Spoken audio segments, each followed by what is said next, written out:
안녕하세요. 헌터입니다. 오늘 분석해볼 기업은 삼성전자입니다. 주가는 작년에 크게 조정을 받았고 바닥에서 박스권 횡보를 이어오고 있는 현재 상황이었고요.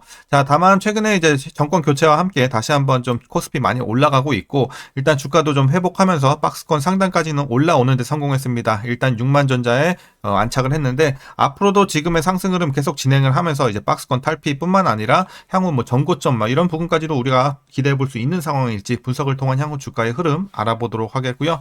자, 이제 보유자분들 대응이 굉장히 중요해졌습니다. 목표가 설정부터 물려 계신 분들이 굉장히 많은 구간인 만큼 또 대응 어떻게 하셔야 될지, 자, 그리고 신규 진입 관점에서 여전히 저가 매수의 기회로 볼 수가 있는 구간일지까지 같이 한번 투자 전략 함께 알아보도록 하겠습니다. 자, 이어서 수급상황 보겠습니다. 한 달 기준으로 개인이 팔았고요. 외국인이 샀습니다. 기관은 중립을 유지했습니다. 그리고 최근까지도 외국인과 기관의 스탠스는 거의 비슷하다고 보여지고 있고요. 다만 개인의 매수세가 조금 더 들어오면서 과거 대비해서는 다소 중립적인 모습입니다. 그래서 매도세가 좀 약해지고 매수가 조금 더 강해지고 있는 개인의 상황이다. 이렇게 말씀드리겠습니다. 자, 이어서 신용 잔고율 보겠습니다. 0.23%, 뭐 큰 변동도 없고요. 안정적인 수치 이어갑니다. 자, 이어서 공매도입니다. 공매도 이제 매매 비중 같은 경우는 3% 미만으로 상당히 낮은 비중 계속 유지가 되고 있는 점 좋아 보이고요.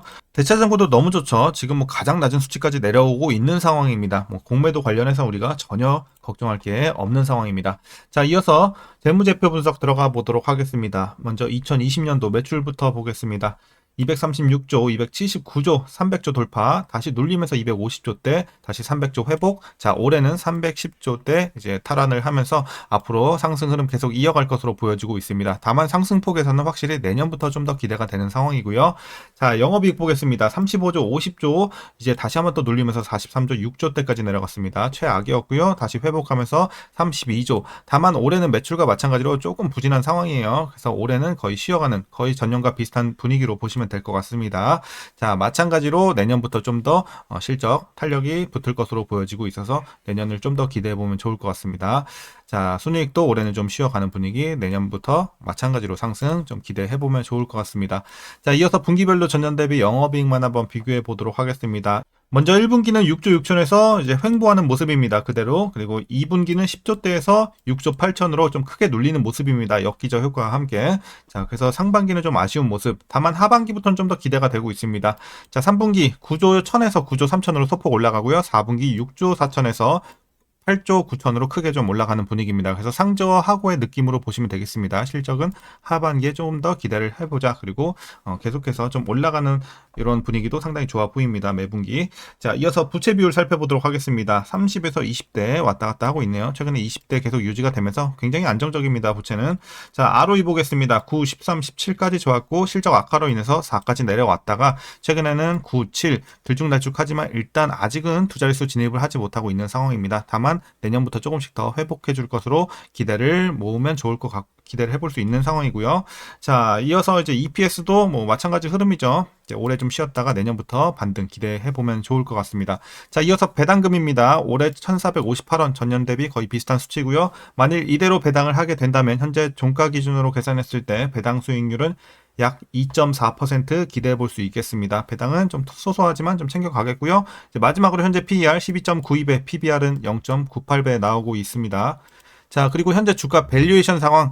자, 지금은 뭐 굉장히 저평가 구간으로 판단하고 있습니다. 실적도 계속해서 회복세 확실히 좀 덧점 다지고 하반기부터 기대가 되고 있는 상황이지만 아직은 바닥 박스권에 유치가 되어 있는 만큼 그리고 이제 재료도 차차 좋아지고 있는 상황이기 때문에 이런 것들을 좀 반영해 봤을 때는 지금 충분히 싼 구간이다. 여러분들께 말씀드릴 수 있겠습니다. 저평가입니다. 자, 이어서 동사 관련 이슈 한번 살펴보도록 하겠습니다. 자, 일단 2분기 실적 보시게 되면 매출은 전년 대비 2% 증가, 영업이익은 42% 감소하면서 컨센서스를 하회할 좀 아쉬울 전망입니다. 자, 그 배경으로는 HBM 출하가 부진하고 파운드리 적자 및 환율 하락 등의 영향으로 보여지고 있습니다. 2분기까지 좀 아쉽고 우리 확실히 좀 하반기 기대를 해보자는 내용이고요. 자, HBM3 제품은 여전히 엔비디아의 품질 검증을 통과하지 못했고 HBM4는 아직 샘플 공급이 이루어지지 않았습니다. 그리고 AI 메모리 수요에서 실질적으로 제외가 되고 있는 셈인데요. 이런 기술 신뢰 부족은 단기 수익성과 성장성 모두에 부담으로 작용하고 있는 현재 상황입니다. 그리고 삼성전자는 파운드리 분야에서도 TSMC에 비해 수율과 고객 확보 경쟁에서 밀리고 있는데요. 디스플레이, 모바일, 가전 등 전통적 캐시카우 사업도 뚜렷한 실적 개선을 보이지 못하면서 지금 현재 시장 기대치를 좀 충족하지 못하는 모습은 아쉬워 보입니다. 자, 지금까지 이제 안 좋은 좀 배경을 설명을 드렸고, 다만 우리 3분기부터 또 기대가 되는 내용을 말씀드려야겠죠. 자, 3분기는 DX 중심의 전 사업부 실적 개선 영향으로 영업이익이 전분기 대비 39% 크게 증가할 것으로 보여지고 있어서 이제 2분기에 분기 실적 바닥을 확인할 것으로 예상이 나오고 있습니다. 아무래도 이제 그동안 삼성전자 주가 상승과 실적 개선 걸림돌로 작용했던 이런 HBM 품질 승인 이슈, 그리고 파운드리 적자 확대, 이런 우려들은 올 하반기부터는 점차 완화가 될 것으로 예상이 되고 있고요. 반도체 품목별 관세 부과 가능성과 상반기 메모리 반도체 선행 구매 집중에 따른 이런 하반기 수요 불확실성이 존재를 했는데, 이런 것들 여전히 뭐 상존하긴 합니다만 이미 주가에 선반영이 됐다는 점에서 우리가 지나치게 또 신경 쓸 건 없어 보입니다. 자, 그리고 하반기 예정된 엔비디아 HBM3 12단 품질 승인은 향후 삼성전자 D램 실적 개선의 촉매로 작용할 전망입니다. 이는 GB300 수요 강도와 제품 수명 주기가 GB200과 다르게 장기간 지속할 것으로 전망이 되기 때문이고요. 또한 삼성전자는 AMD의 HBM3 12단 제품을 공급하게 되고요. 신규 파운드리 거래선이 또 추가가 되는 등 펀더멘털 우려도 점차 해소가 되고 있는 모습입니다. 그리고 다음 달 공개를 앞둔 삼성전자의 폴더블 폰 신작 갤럭시 Z 폴드 7과 갤럭시 Z 플립 7에 대한 기대감과 더불어서 최근에 또 휴전 이슈가 있었죠. 이스라엘, 이란 휴전이 되면서 중동 리스크 완화에 투심까지 회복이 되고 있습니다. 그래서 최근에 주가를 좀 끌어올리는 배경으로 작용을 했고요. 자, 이제 마지막 이슈입니다. 삼성전자는 기술과 판매 정상화 노력을 현재 지속하고 있고, 생산 시설은 R&D 중심으로, 설계는 원가 중심에서 품질 중심으로 변화 중에 있습니다. 그리고 이제 주가의 추세적인 우상향을 위해서 필요한 재료가 뭐가 되냐? 자, 일시 D램 및 HBM4 가시성 확보가 되겠습니다. 최근 일시 수율은 개선 중에 있지만 아직은 개발 단계 수준인 만큼 제품화에 대한 구체적인 확인을 하고 싶은 시각이 투자자들 내 우세할 국면으로 판단이 되기 때문에 이런 것들 또 이슈를 향후에 좀 체크해 봐야 되겠죠. 그래서 이제 추세적으로 올라주려면 이 정도 재료가 좀 필요하겠다 말씀드리면서 이제 최근의 이슈는 이 정도로 정리하겠습니다. 자, 그럼 이제 마지막으로 여러분들 투자 전략 설명드리면서 영상 마무리하도록 하겠습니다.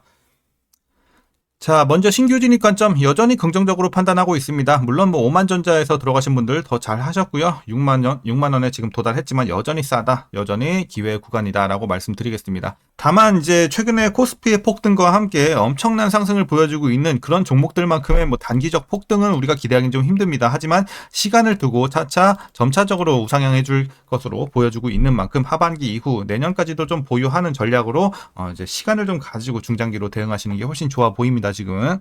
자, 그래서 앞으로 이제 뭐 지금은 이제 나빠질 건 없어요. 그렇게 보시면 되겠고, 이어서 보유자분들 대응 전략 설명드리도록 하겠습니다. 먼저 목표가부터 제시하겠습니다. 목표가 현재 83,000원 보고 있습니다. 요 정도 되겠죠? 그래서 전고점 조금 못 미쳐서 83,000원까지 일단은 여러분들 목표가 드리면서 열려 있다. 상당히 지금 업사이드 많이 좀 기대가 되고 있고, 자, 여러분들 계속해서 보유하시는 전략이 지금 유효하겠죠. 그래서 아까 말씀드린 대로 중장기를 좀 끌고 나가시면서 계속 홀딩 하시고, 아직은 뭐 익절 생각할 구간은 아닙니다. 제가 봤을 때 7만원 넘어가야지 그때부터 조금씩 비중 줄여갈까 생각하는 타이밍이라고 보고 있기 때문에 일단 지금은 익절에 대한 생각하지 마시고 시간을 좀 투자하자, 이렇게 생각하고 계속 꾸준하게 가져가시면 되겠습니다. 자, 이제 마지막으로 위에서 물려 계신 분들의 대응 전략입니다. 이제 물타기 중요하겠죠. 자, 평단 관리 어떻게 진행을 하시냐?